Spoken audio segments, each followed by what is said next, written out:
కేటీఆర్ గారిదట, హరీష్ రావు గారిదట ఈపు చింతపండు చేస్తారట. ఇక మరి నీ భాషల్లోనే చెప్తున్నా రేవంత్ రెడ్డి గారు, నువ్వు మొగోన్వే అయితే హైదరాబాద్ లో ఏడికి పోదాం చెప్పు. కుక్కట్పల్లికి వస్తావా, నాగోల్కి వస్తావా, రాజేందర్ నగర్కి వస్తావా, జియాగూడకి వస్తావా, ఇంకా ఏడ ఈ మూసి రివర్ ఫ్రంట్ పేదోళ్ళ ఇల్లు కూలగొడుతున్నావో ఆడికి నువ్వు వస్తావా సెక్యూరిటీ లేకుండా రా.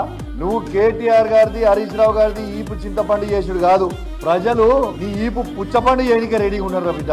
నువ్వు నోటికి వచ్చినట్టు మాట్లాడుతా ఉన్నావు, నీ ఇష్టం వచ్చినట్టు మాట్లాడుతా ఉన్నావు. నీ ఈపు పుచ్చపండు కావడానికి రెడీగా ఉంది. చాలా త్వరలోనే నీ ఈపు పుచ్చపండు ప్రజలే చేస్తారని చెప్పి సందర్భంగా తెలియజేస్తా ఉన్నాను. ఇవాళ పేదోళ్ళ కళ్ళల్లో రక్తం చూస్తా ఉన్నావు నువ్వు, రక్తం చూస్తా ఉన్నావు నువ్వు. ఏమొస్తుంది బయటికి నాకు అర్థం కాదు. గరీబోళ్ళ ఇల్లు కూలగొడితే ఏమొస్తుంది నీకు? వాళ్ళని ఎందుకు ఇబ్బంది పెడతా ఉన్నావు? వాళ్ళ ఉసురు ఖచ్చితంగా నీకు తాకక తప్పదు. ఇలా రేవంత్ రెడ్డి గారు ఒక సైకో సీఎం గా అయిపోయిండు.